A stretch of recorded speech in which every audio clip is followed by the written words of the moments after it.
नारायणपुर में नक्सलियों ने फिर खेला खूनी खेल, युवक को उतारा मौत के घाट, मुखबिरी के शक में की हत्या। जगदलपुर में डेंगू के बाद स्वाइन फ्लू का कहर, एक साथ मिले स्वाइन फ्लू के 4 नए मरीज, अलर्ट पर स्वास्थ्य विभाग। छिंदवाड़ा में फिर बरसेंगे परंपरा के पत्थर, पाडोना में विश्व प्रसिद्ध गोटमार मेला, प्रशासन मुस्तैद।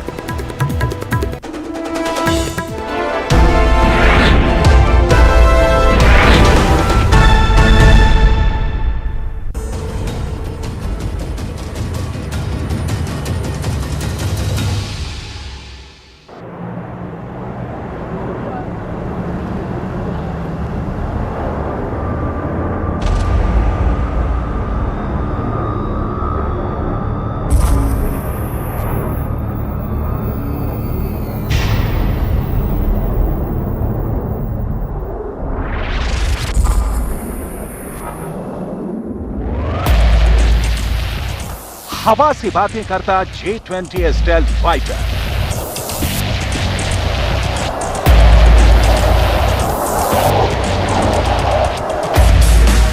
आसमान में गरजता Y-20।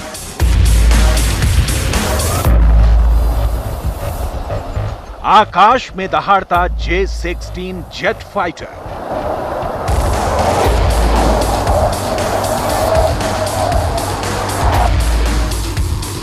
चांगचुन के जेलिन में चीन का नभ लड़ाकू जहाजों के परवाज से रंगीन हो गए।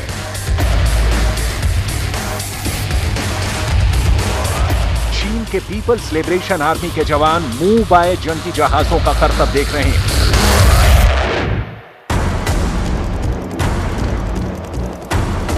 तेज आवाज में जेट फाइटर की आवाज से अपनी आवाज को मिलाने की नाकाम कोशिश कर रहे हैं। 3 साल बाद चीन ने अपने सीक्रेट हैंगर से J-20 स्टेल्थ फाइटर निकाला है। हवाई हमले के लिए नहीं, प्रदर्शन के लिए चीन एयर शो कर रहा है।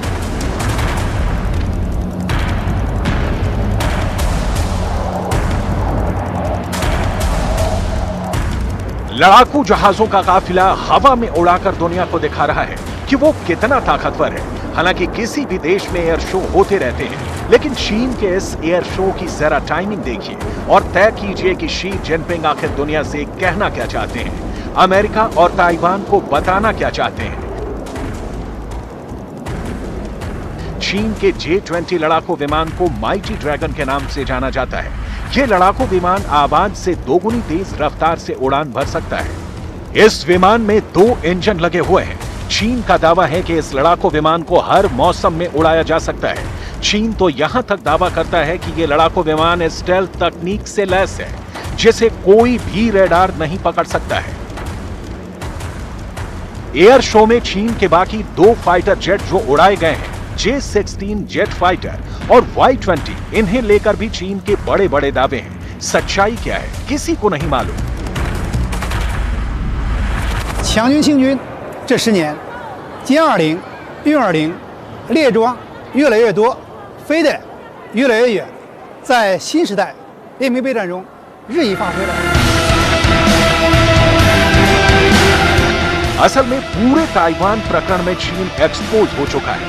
कारतूस, तोप और बारूद की बातें करने वाला चीन न ताइवान पर चढ़ाई कर पा रहा है, न अमेरिका को ताइवान से गले मिलने पर रोक पा रहा है। लिहाजा जवानों के हौसला अफजाई के लिए, चीन की जनता को बरगलाने के लिए, दुनिया को दिखाने के लिए चीन ये नया एयर शो लेकर आया है।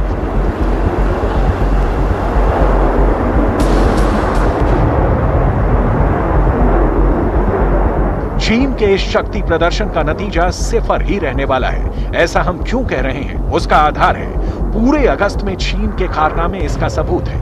कैसे, एक एक करके देखिए। 2 अगस्त नैन्सी पेलोसी ताइवान पहुंची, चीन ताकता रह गया। 14 अगस्त अमेरिका के सांसद ताइवान पहुंचे, चीन ताकता रह गया। अमेरिकी राज्य इंडियाना के गवर्नर एरिक होलकॉम ताइवान पहुंचे, चीन ताकता रह गया।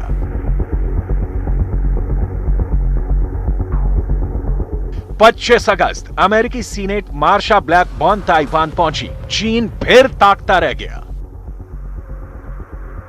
Xi Jinping and his military leaders are not prone to making sour of the moment decisions. They planned for this moment, and they were just waiting for an excuse to bully Taiwan. They are clearly testing Taiwan's resolve and the rest of the world's tolerance for even more imperialist violence. चीन की धमकी के बावजूद America के नेता Taiwan पहुंचते रहे। चीन युद्ध अभ्यास करके ये जताता रहा कि अमेरिका का ये रवैया उसे कतई पसंद नहीं, लेकिन चीन ने ऐसा कुछ नहीं किया जो अमेरिका और ताइवान के बीच दरार पैदा कर सके, अमेरिका को ताइवान से दूर कर सके। चीन के सारे युद्ध अभ्यास क्या बस दिखाने के लिए थे, या शी जिनपिंग के दिमाग में कुछ और ही चल रहा है? मतलब 2 अगस्त से 25 अगस्त तक इन 23 दिनों में अमेरिका के नेता ताइवान पहुंचते रहे और चीन की तमाम धमकियां गीदड़ भभकियों में तब्दील होती रहीं। जरा याद कीजिए, नैन्सी पेलोसी की ताइवान यात्रा पर चीन ने कैसे उनके प्लेन को हवा में उड़ाने की चेतावनी दी थी, लेकिन हुआ क्या? नील बटा सन्नाटा। नैन्सी आई और गई, साथ में अमेरिका का ताइवान के साथ खड़े होने का संकल्प दोहराती गई। चीन ने अमेरिका के नेताओं के ताइवान दौरे पर जो किया वो भी जरा देख लीजिए। नैन्सी पेलोसी के जाने के बाद चीन ने ताइवान स्ट्रेट के पानी को खौला दिया। जंगी जहाज, युद्धपोत, बैलिस्टिक मिसाइलें। चीन ने 5 अगस्त को युद्धाभ्यास शुरू कर दिया। ऐसा लगा मानो शी जिनपिंग की मिलिट्री अभी ताइवान कूच करने वाली है।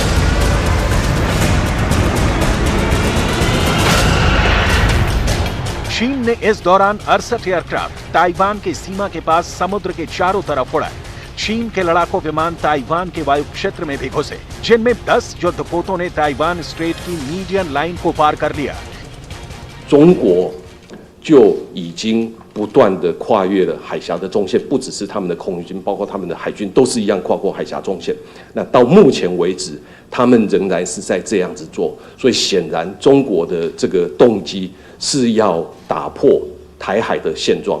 打破台海的现状之后，他们要压缩台湾的这个防卫的这个空间。 एक वक्त तो ऐसा लगा जैसे चीन ने रूस यूक्रेन जंग के बाद दुनिया में नया वॉर थिएटर ओपन कर दिया है, लेकिन ताइवान की राजधानी ताइपे के ऊपर उड़ाए ड्रैगन के विमानों का नतीजा 0 रहा। न अमेरिका ने चीन की धमकियों को तवज्जो दी, न ताइवान ने शी जिनपिंग की लाल आंखों की परवाह की। उल्टे ताइवान ने जबरदस्त युद्धाभ्यास किया।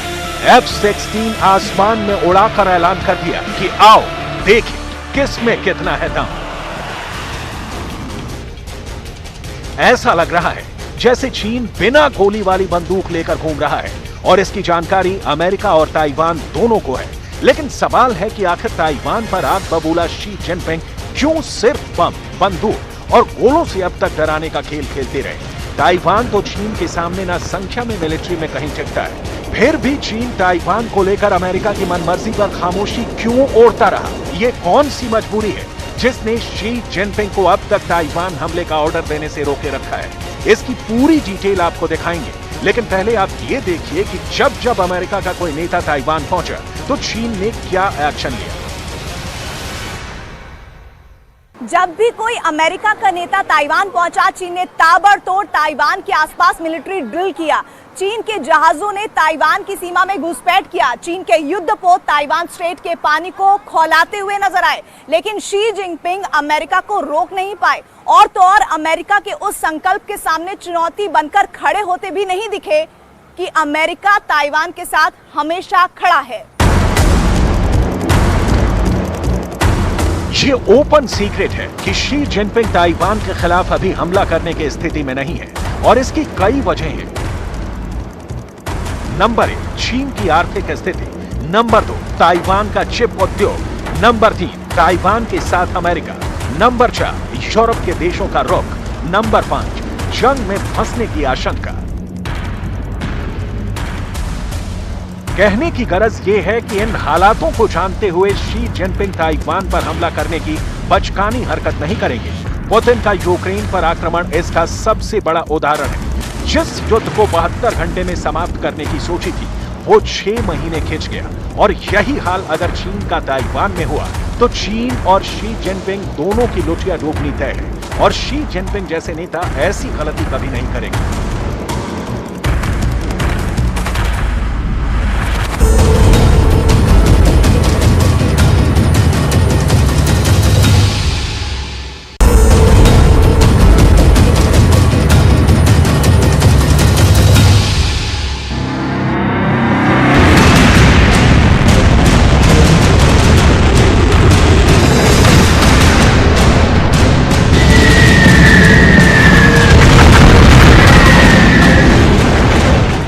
न्यूक्लियर बॉम्बर पर 3 बड़ी खबरों ने दुनिया को परमाणु युद्ध से एक बार फिर डरने की नई वजह दे दी है।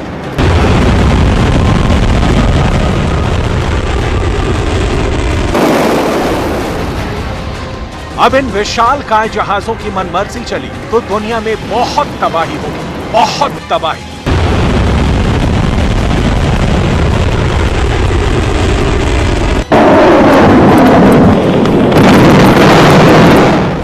पहली रिपोर्ट ऑस्ट्रेलिया से है। चीन के इस विरोधी को अमेरिका B-21 बॉम्बर दे सकता है। B-21 अमेरिका का सबसे आधुनिक बॉम्बर है जो अभी डेवलपमेंट स्टेज पर है और यह अमेरिका के सबसे खतरनाक B-2 स्टेल्थ बॉम्बर का नया रूप कहा जा रहा है। दूसरी रिपोर्ट अमेरिका के ही B-52 बॉम्बर की है। ऐसे 2 बॉम्बर्स ने यूरोप के अल्बानिया देश के ऊपर से उड़ान भरी है।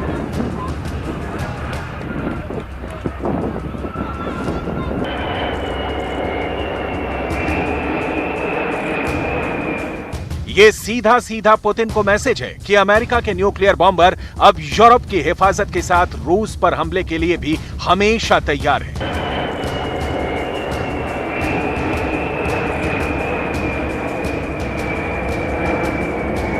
जैसे ही अमेरिका के सबसे बड़े बॉम्बर B-52 की जोड़ी अल्बानिया के आसमान से गुजरी तो देखिए लोग नीचे कैसे जोश में आ गए।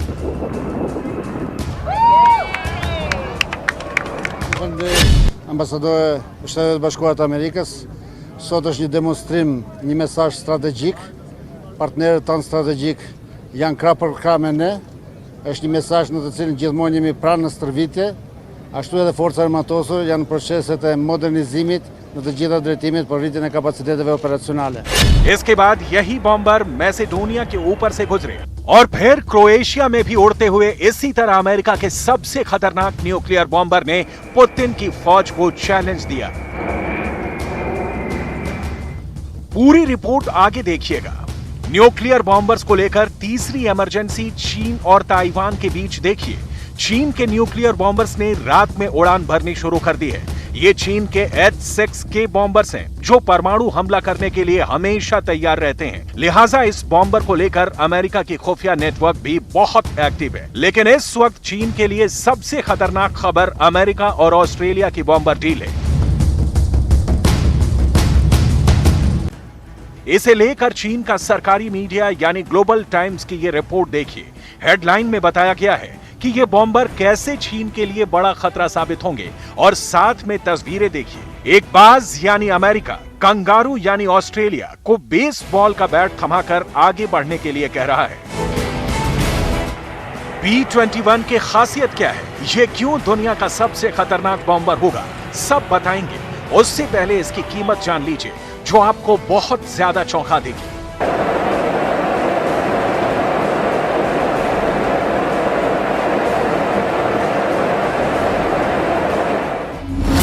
ऐसे हर एक बॉम्बर की कीमत होगी करीब 4,500 करोड़ रुपए से लेकर 5,000 करोड़ रुपए। जी हां, इतनी कीमत में तो राफेल जैसे फाइटर की पूरी एक स्क्वाड्रन आ सकती है।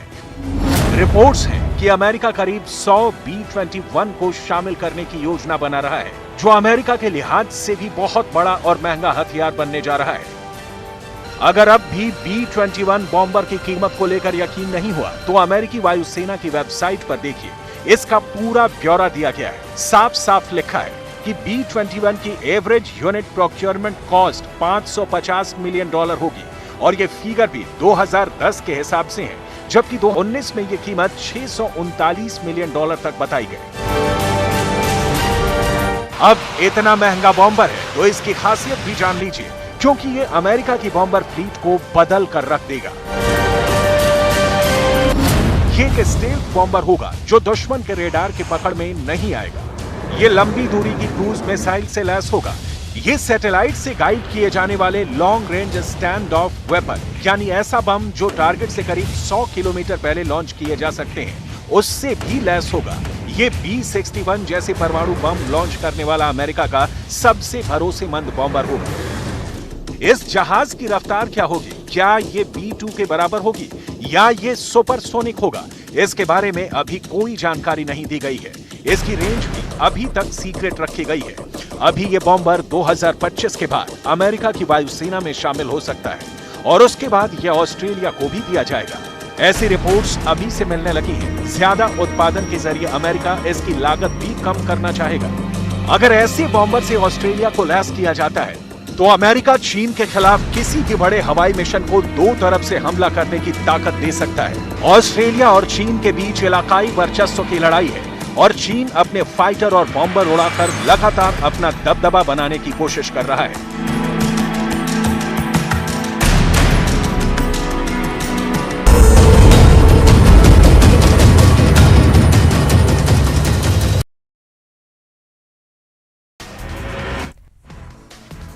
बारिश बाढ़ पर एक्शन में सीएम शिवराज और राहत कार्यों का अधिकारियों से लिया फीडबैक, कहा पूरी संवेदना के साथ करें काम। गुलाम नबी आजाद के पार्टी छोड़ने पर एमपी के गृह मंत्री नरोत्तम मिश्रा का बयान, जब तक साथ थे तब देवता समान, अब आ गए मैदान में हरजाई हो गए। गुलाम नबी आजाद के कांग्रेस छोड़ने पर बोले ऊर्जा मंत्री प्रद्युम्न सिंह तोमर, कांग्रेस पार्टी में नहीं होता है सम्मान, आजाद को पहुंची ठेस, बीजेपी में स्वागत। 2023 के चुनाव के लिए कांग्रेस तैयार कर रही नया वॉर रूम, कमलनाथ और दिग्विजय सिंह के भाई लक्ष्मण सिंह के सरकारी निवास पर बनेगा वॉर रूम। तो एमपी में गरमाई रोजगार पर सियासत, कांग्रेस बोली आधार कार्ड की जगह सरकार बनाए बेरोजगार कार्ड, सरकार सिर्फ रोजगार दिवस के नाम पर कर रही इवेंट। इंदौर के आबकारी घोटाले में बड़ा action, assistant commissioner Raj Narayan Soni पाए गए दोषी, सरकार ने किया सस्पेंड। फिर गरमाया जबलपुर के new life multi speciality hospital अग्निकांड का मुद्दा, युवक कांग्रेस ने जेडीए कार्यालय का किया घेराव, अस्पताल की लीज निरस्त करने की मांग। इंदौर में रहकर नेवी की तैयार कर रहे छात्र की संदिग्ध मौत, छत पर टहलकर फोन पर कर रहा था बात, खून से लथपथ मिली लाश, जांच में जुटी पुलिस।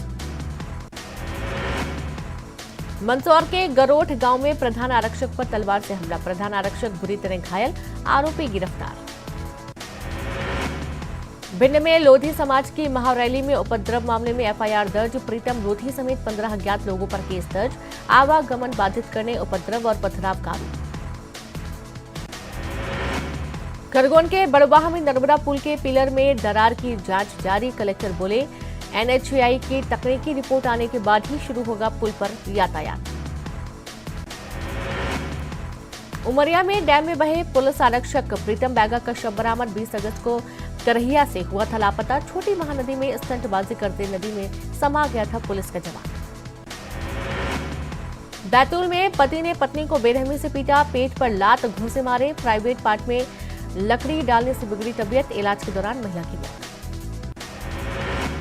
खरगोन में युवक ने की नर्मदा पुल से कूदकर खुदकुशी की कोशिश, मौके पर मौजूद ग्रामीणों ने रोका, सोशल मीडिया पर तेजी से वायरल हो रहा वीडियो। शाहजहांपुर में एक युवक को युवतियों को अश्लील इशारे करना पड़ा महंगा, बीच बाजार लोगों ने जमकर पीटा, पुलिस ने हिदायत देकर युवक को छोड़ दिया। चिकित्सा शिक्षा मंत्री विश्वास सारंग से मिले एमपी के नर्सिंग कॉलेज संचालक, 93 नर्सिंग कॉलेजों का निलंबन समाप्त करने की मांग की, सारंग ने दिया उचित कार्रवाई का भरोसा। दतिया के पटवारी गए हड़ताल पर, पटवारी बस्ता तहसील में कराया जाम, काम में लापरवाही बरतने पर 7 पटवारियों के निलंबन का विरोध, निलंबित पटवारियों की बहाली की मांग। इंदौर के आबकारी घोटाले में बड़ा action, assistant commissioner Raj Narayan Soni पाए गए दोषी, राज्य सरकार ने तत्काल प्रभाव से किया सस्पेंड। सागर लूट मामले में पुलिस को सफलता, शिप्रा थाना इलाके से लूट का माल बरामद, नेशनल हाईवे 44 से 12 करोड़ के मोबाइल की अपराधियों ने की थी लूट। हिमाचल प्रदेश के ऊना जिले में एमपी के श्रद्धालुओं से भरी बस पलटी। हादसे में 11 श्रद्धालु हुए घायल, सभी को अस्पताल किया गया भर्ती। ऊना के मुबारकपुर में हादसा। ग्वालियर में बेजुबान पर जुर्म, रोड पर बैठे कुत्ते पर 2 महिलाओं ने किया हमला, पुलिस ने दर्ज की शिकायत। वहीं शिवपुरी में हैंडपंप का दूषित पानी पीने से 100 से ज्यादा लोग बीमार, एक की मौत, सभी बीमारों का अलग अलग अस्पताल में इलाज जारी। उज्जैन बाबा महाकाल के अन्य क्षेत्र में बना निःशुल्क भोजन प्रसादी। अब निगम के 5 रसोई केंद्रों सहित जिला अस्पताल में भर्ती मरीजों और उनके परिजनों को मिलेगा मुफ्त भोजन। जबलपुर में मजबूर रिक्शे वाले पिता की मदद के लिए उठे हाथ। बाल कल्याण समिति के सदस्यों ने रिक्शे वाले राजेश के मासूम बच्चे को दिलाए खिलौने और कपड़े। रेड क्रॉस करेगी आर्थिक मदद। मासूम बेटे को कंधे पर लेकर रिक्शा चलाता है पिता। टेबल टेनिस प्रतियोगिता में शामिल होने के लिए टीम में शामिल हुई इंदौर की सुहानी ठक्कर। सिंगापुर में नेटबॉल एशियन चैंपियनशिप की में सबसे कम उम्र के खिलाड़ी है सुहानी। रायपुर में सीएम भूपेश बघेल की अध्यक्षता में हुई यूनिफाइड कमांड की बैठक। गृह मंत्री समेत पैरा मिलिट्री फोर्स और पुलिस के आला अधिकारी रहे शामिल। तीजा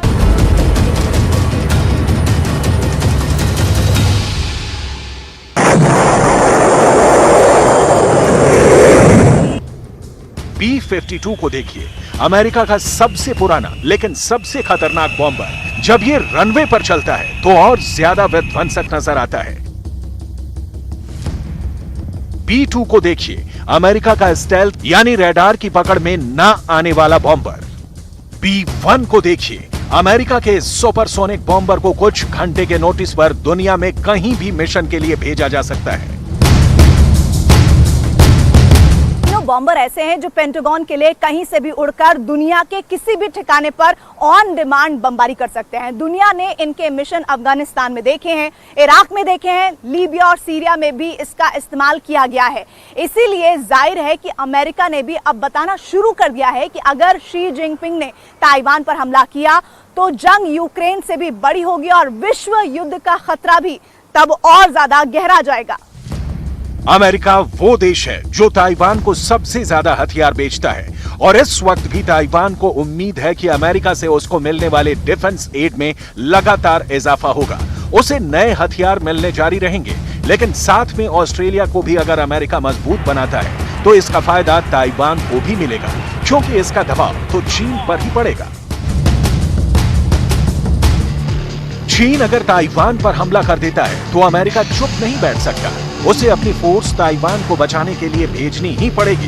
तब साउथ चाइना सी में अमेरिकी बेड़े और बॉम्बर नजर आएंगे और पूरे प्रशांत महासागर में विश्व युद्ध जैसे हालात बन सकते हैं, क्योंकि तब उसमें सिर्फ ताइवान, चीन और अमेरिका ही नहीं बल्कि जापान, रूस और ऑस्ट्रेलिया भी शामिल हो सकता है। ऑस्ट्रेलिया को भी लगता है कि जो काम रूस ने यूक्रेन में किया है वही हरकत चीन ताइवान और इलाके के बाकी देशों के साथ भी कर सकता है। अगर चीन ताइवान पर कब्जा कर लेता है तो वो पश्चिमी प्रशांत महासागर में अपना दबदबा दिखाने को आजाद हो जाएगा।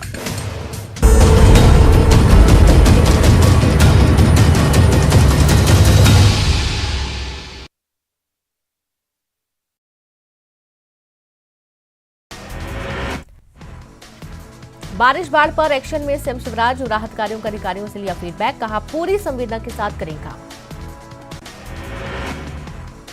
गुलाम नबी आजाद के पार्टी छोड़ने पर एमपी के गृह मंत्री नरोत्तम मिश्रा का बयान। जब तक साथ थे तब देवता समान, अब आ गए मैदान में हरजाई हो गए। गुलाम नबी आजाद के कांग्रेस छोड़ने पर बोले